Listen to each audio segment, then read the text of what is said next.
Now, where are you from? South Side, Chicago, Wild Hunters, man, you know. Morgan Park area, but, you know, we call it Money Park. Still living in Chicago? Semi, here and now. Another city you thrive at? Yeah, my second home is LA, but, you know, I'm mostly in Chicago, though, for most of the years, you know, but I'm in and out. How old were you when you started going to LA? I could say probably 17, Mm. you know, but I lived in other places. I lived in the South for like 4 years. How far south? In Kentucky, Oh. Louisville. Lived down there for about 4 years out of my life. Now, what was the reasoning you ended up in Kentucky? Why LA? LA is just, you know, that's why I'm trying to actually relocate, like trying to make that my sturdy home right there. You know, it's better for the business, better for networking. But at 17, why did you start going there? Oh, well, a lot of reasons. I got family out there, you know. And Kentucky, how old were you when you started going there?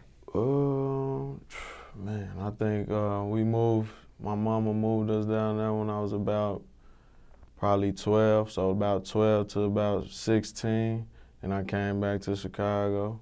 And then you went to LA.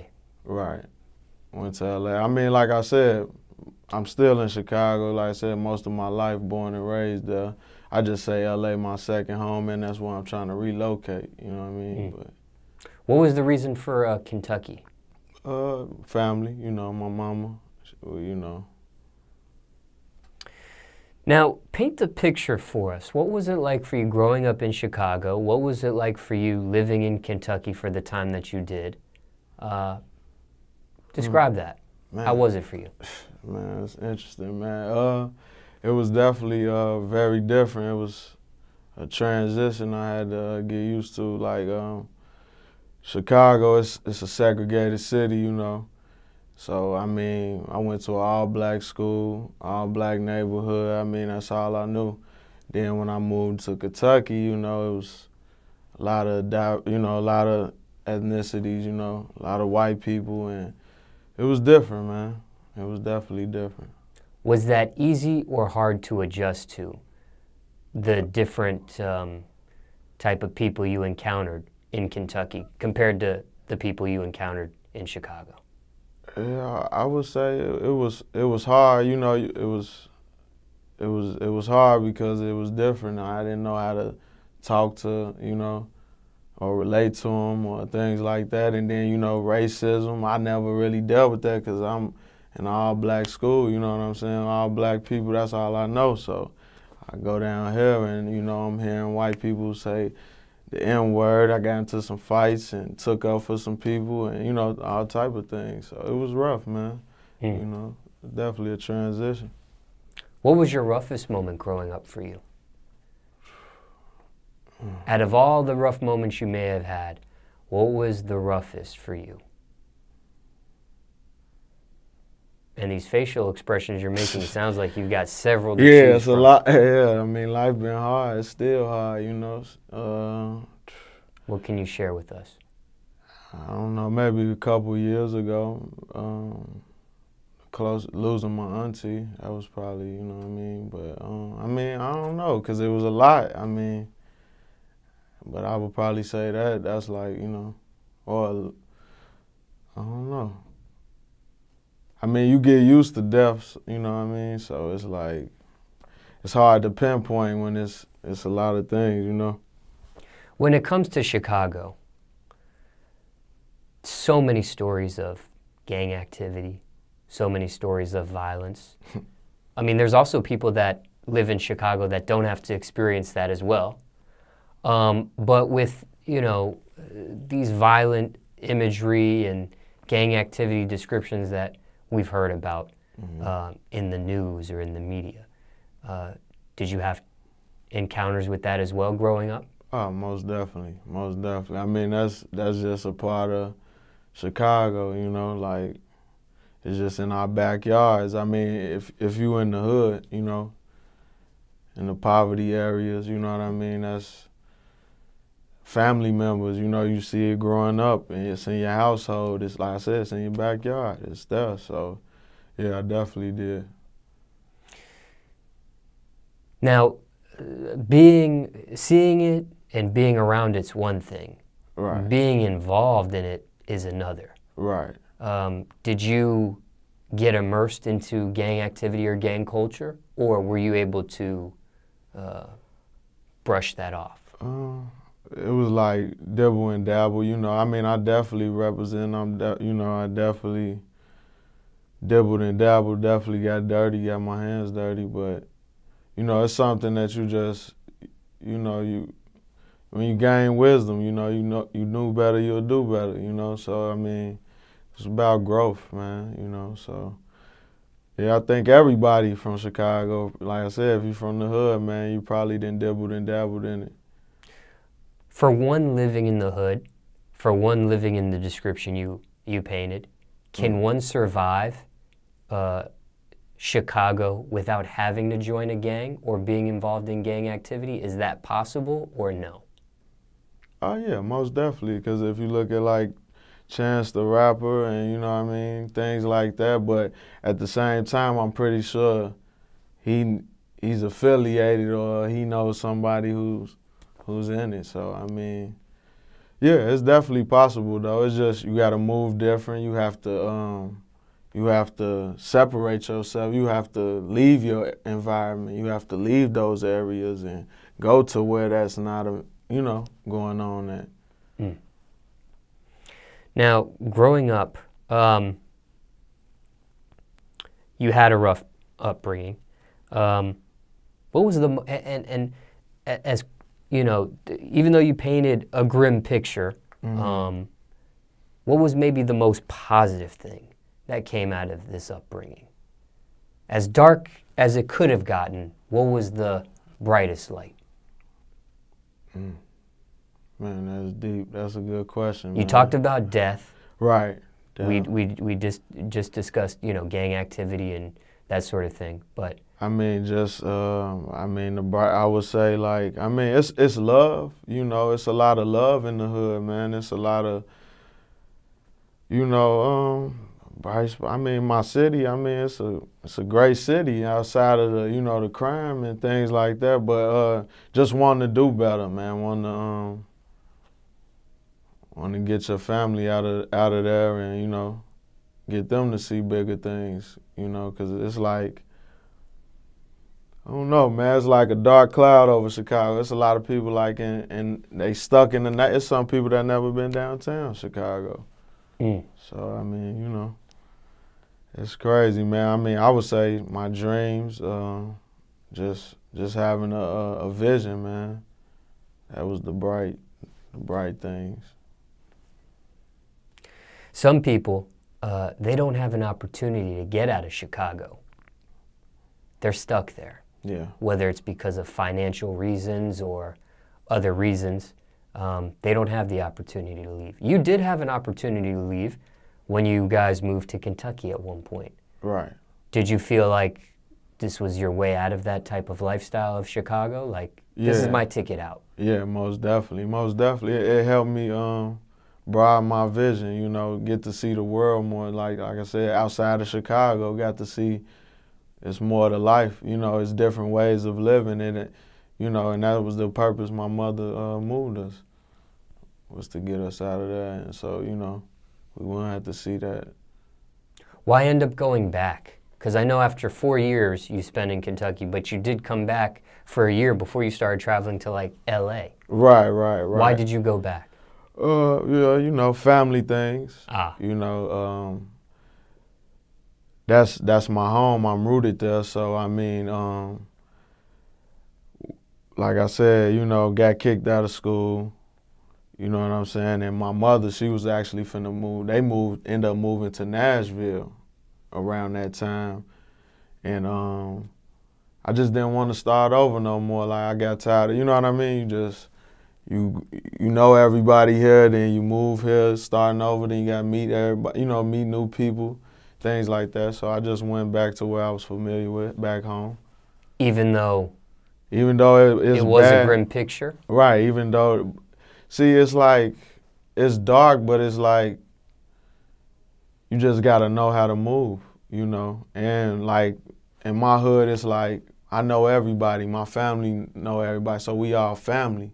You know what I'm saying? So, you know, it's dark for the outside. It's dark, you know, even for the inside. But like I said, when you in it, you know how to move. So, growing up in Chicago and seeing what Chicago is at this point, is the hood areas, is, you know, the description you painted earlier, is it getting worse? yeah, I would say so. It's getting more out of control. You know, it's yeah, but it always been bad. It's just a different type of bad. Now it's like you never know who's doing what or who's, you know what I mean? Like then back, you know, it was organized and, you know, now kids getting shot, you know, people care less, more careless, you know what I mean? And more kids with guns, so more stupidity is going on. So, I mean, yeah, I would definitely say it's getting worse. Do you have any, and circumstances could be different for everybody, but do you have any advice for somebody in the hood, poverty around them, any advice to maybe one of those people watching this interview? I mean, you're grown up now, and you grew up in a different time of Chicago where it wasn't as wild as it is now, which you just stated. But do you have any general advice to a young person watching this that has to grow up in that similar environment you painted, but in these times, into times of today? Yeah, I would say be a leader and not a follower. You know, that's what I was always taught by the old heads and things like that. So, yeah, that's one of the main things, be a leader. When it comes to school, what kind of kid were you in class? How would you describe yourself growing up? Laid back to myself, ladies man. Did you rap while you were in school? Yeah, I definitely did, yeah. How young did that start? Or what grade, maybe? Well, you know, well, I ain't started like really like high school. I was really like selling mixtapes, you know what I'm saying? Like little freestyles off the computer and things like that. So, but I've been rapping, you know what I mean? Been rapping. Did you battle classmates? Were you into that? Sort of, kind of. A couple battles, but yeah, not really. How'd you do in those battles? Did you win them, lose them, break even? I would definitely say I won. Definitely say I won. What about talent shows? Yeah, I did one of those. How'd you do? I don't know. We ain't win. We ain't win. Top 3? First place, second place, third place? Did you get in that? I mean, we had it rocking, man. We had, what's them rallies that you have in high school? Pep rally. Pep rally, right. I performed at a pep rally, so I mean, that was... You performed at a pep rally while you were still going to school? Right, yeah. Because sometimes, you know, when people become adults and they become popular rappers, then they go back and get booked to do pep rallies at maybe their old school or other schools in their city.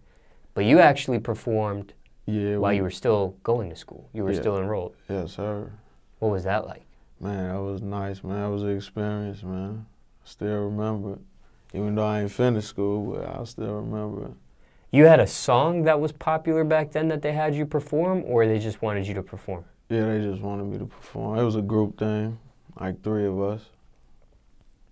You didn't graduate high school? No, I didn't. What happened? What grade did you stop? Sophomore year, they kicked me out. You did mention that earlier, you were kicked out. Yeah, they kicked me out, man. Expelled? Expelled, yeah. For what? I don't know. I mean, they said they sent me and my mother had a meeting with the board, sent me to the board first, and then they was just saying, like, you know, I was uncontrollable, like, you know, I'll walk out or I'll skip a lot of school, you know, things like that. Poor attendance? Yeah. pretty much. So they kick you out as a sophomore. I'm guessing your mom tried to get you to go back to school or tried to get you enrolled into another school, Yeah. or what happened there? Yeah, I mean, you know, like I said, we went to the board, and I mean, she wanted me to go back, but I was like, for what? It just, you know, it just didn't make sense for me. And I told her and I told the lady at the board, I said, I ain't going back to school. I just didn't see no purpose of it. Like, you know, I don't know. You know how it is growing up, single mother home, you know, mama got to go to work. You at home by yourself, so you making your own decision. Like, I ain't going to school today. I'm getting money. Or you know what I mean? You helping your peoples around the house financially. So it's like, why go to school? It's not paying me, or it's not, you know? This was while you were in Chicago or while you were in Kentucky? In Kentucky, yeah, in Kentucky. But it was the same thing. I mean, because like I said, I moved back to Chicago at 16, but nobody like put me in that way, in that path to go back to school. Like, we gonna get you in school. It wasn't none of that. Like, you know, do what you want to do type thing. Was mom upset? Did she? Oh yeah, most definitely, most definitely. Her son's quitting high school or dropping out after 10th grade. Right. Yeah. She definitely wasn't happy, man, you know. Were you involved in street activity at that time? Yeah, I could probably say so, yeah. Little weed and stuff, you know what I mean? Hustling little Louis Vuitton purses and stuff in school, man. You know, I just was a hustler, man. Selling candy, whatever. And I always wondered this, is because a lot of kids sell candy. Mm-hmm. It's frowned upon. It might be illegal in certain schools, I don't know. But then you also see sometimes kids selling candy for fundraisers and stuff, so there can be that can be a gray area there in terms of that. But is selling candy a gateway for hustling other things later in life? I mean, I would say it teach you the entrepreneurship, the business mind. So I mean, but so I mean, if your question is, does it open up doors to being an entrepreneur or selling things? Yeah. But it can also open up doors and be a gateway for selling other things that may not be legal. Right, yeah. Fast money. It could be, but I wouldn't put them together. I did an interview with somebody before that was selling candy in school, and they had it where it was literally an operation. They had other candy sellers under them. Right. And they were fronting candy to other people to sell. I mean, it was just... Big business, huh? And the way it sounded, it was like, okay, this is the beginning of something that's going to be bad later. Right. But it can also be something that can be good later. Right, corporate America. That person I did an interview with, it ended up being into street activity after candy. Oh, man. Yeah. Well, you learn about making fast money. Well, like what you just explained, man, that sounds like an operation. Now, when it comes to dealing with street activity, there's consequences that can come from that. There's stress. There's the looking over your shoulder feeling. There's violence, could possibly take place. There's incarceration, whether it's jail or prison time. Not to mention death. Did you know these consequences back then when you started engaging in street activity? Yeah, I would say yeah, because I mean, I seen my first dead body, I mean, at probably like 6. 6 years old. Yeah. But yeah, I would advise anybody, whatever you do, you should know what you're getting into. So, but I mean, when you're young, you're not really thinking of all of the consequences, you know. So, I wouldn't say I was aware of all of them, but I knew what the streets could bring you. So you were looking at the upside rather than the downside. Right.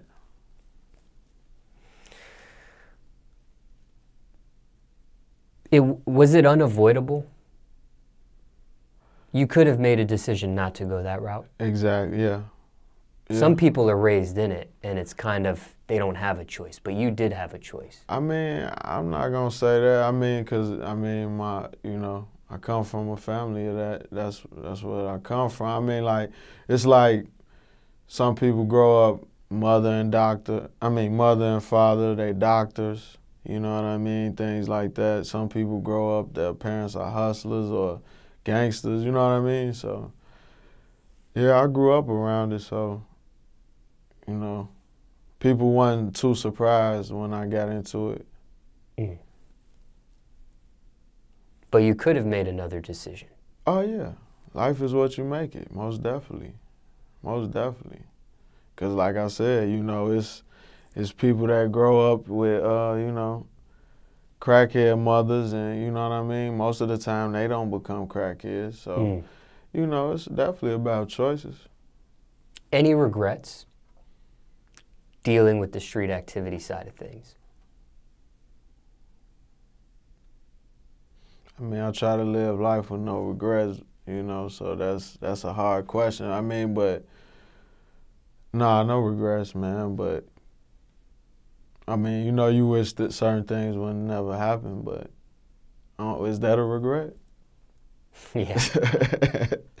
Well, yeah, I guess so then. But yeah, you live life with no regrets, and I'm a type of person that believe everything happens for a reason. So, was it worth it?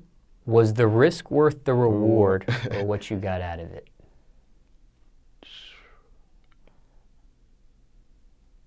I mean, yeah, I'm still here, so yeah, I would say yeah. How young did it start for you? Do you remember what age the street activity stuff started happening? Probably like 12, 13. Probably sold my first bag of weed. Pretty young. Yeah. Did you hide it from your mom? Of course, yeah. Until it got to the point where she, you know, found out. When she did find out, did she try to stop you? Did she try to persuade you into a different path? Oh, yeah. Yeah, if it was up to my mother, I probably would have been playing sports. You know what I mean? You were obviously 1 foot in school, 1 foot in street activity. Right. Starting at the age of 12. Somebody watching this, and circumstances could be different for people watching this, but is there any general advice you have for somebody watching this that's maybe around the same age, 12 to high school years, that's 1 foot in, 1 foot out? Is there any general advice you have for that person watching right now? Have a plan, and what, like you said, was the risk worth the reward? You know, I mean, was the reward worth the risk? So, I would say weigh out your risk and your rewards, and you know, really think about it before you do anything. You saw a dead body when you were 6.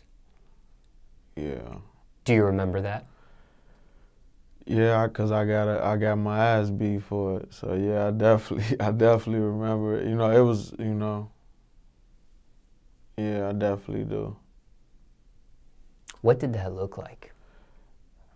It was a tragedy actually, because it was like close to the family. Actually, I could say it is my family, you know. So I mean, it was weird, you know. You young, so you know, when you're a kid, you don't understand, or you know what I mean. You don't really see it the same way as now, but. Yeah, you know, I was just trying to see the body or see what was going on, being nosy, being curious as a kid. But yeah, I remember for sure. How did that person die? 12 gauge shotgun. It was actually kids playing with guns. You know what I mean? It was 2 Element, my cousin. Sort of like my cousin. You know how it is. You know, I just call him cuz, but yeah, him and his friend, they was his friend was like, "You want to see my granddad's gun?" And he was playing with the 12 gauge, and it went off, and that's how it happened.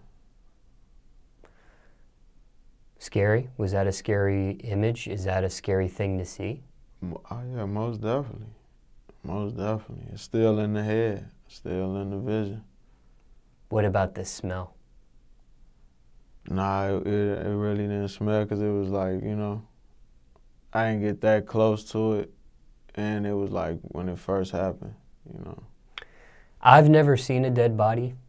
I've never smelled a dead body, but from people that I have heard talk about it, I've heard it's a smell you'll never forget if you ever smell a dead body. It's a certain smell. Oh yeah. You'll never forget, and it's a distinct smell. Yeah, I have smelled not that one when I was, like I said, at that age, but yeah, I done smelled. Yeah, it's wild, man. What does something like a dead body smell like? Is there a way to describe it? Nah, not really. I was gonna say kind of like a skunk, but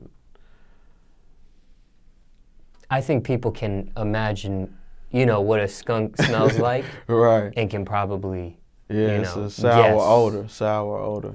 That's what I would say. Sour. Seeing this this dead body,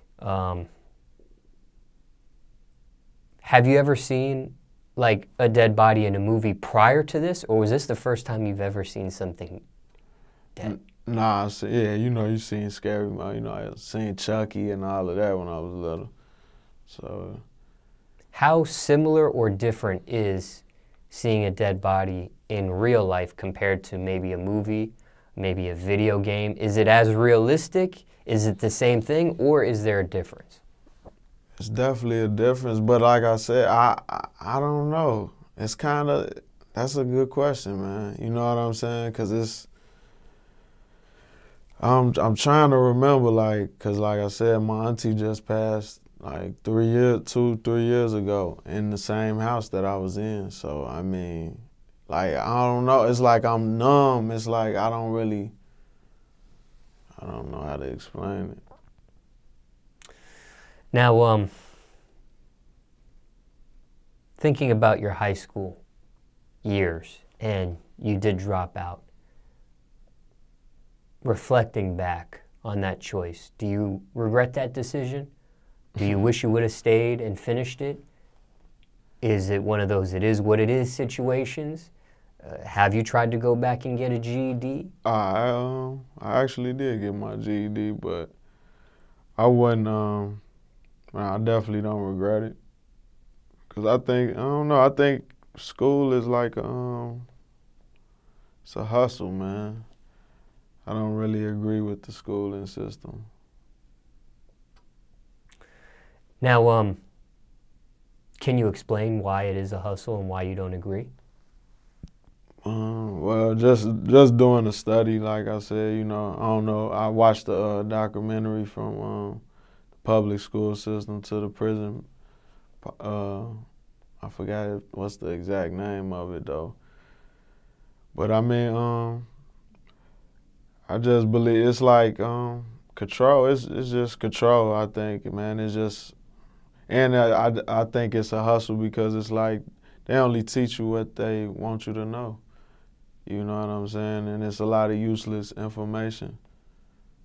It's really just waste of time. Like, you know what I mean? It's like taking up your time. It's like they babysitting you pretty much and just feeding you bullshit. Now, when it comes to the GED, how soon after do you drop out and end up getting that GED? Was it something relatively quick? Was it a significant amount of time? About maybe a couple years. I actually on the day of my 18th birthday, I think that's when I took the test. So, was it your mom pushing you to get this GED? Was it a self thing, self decision? It was kind of both. I did it for myself, and I also did it for them. Just to prove to them. You know what I mean? How easy or hard is it to get that GED? It was real easy for me. Real easy. Like, I just came in and took the test, and then like a week later took the real test. So it was pretty easy for me. I guess it's to whoever, you know what I mean? To each his own, probably. Now, I understand the opinion and perspective you have of school being a hustle, but maybe there's a person out there thinking about dropping out or quitting high school. Any message to them?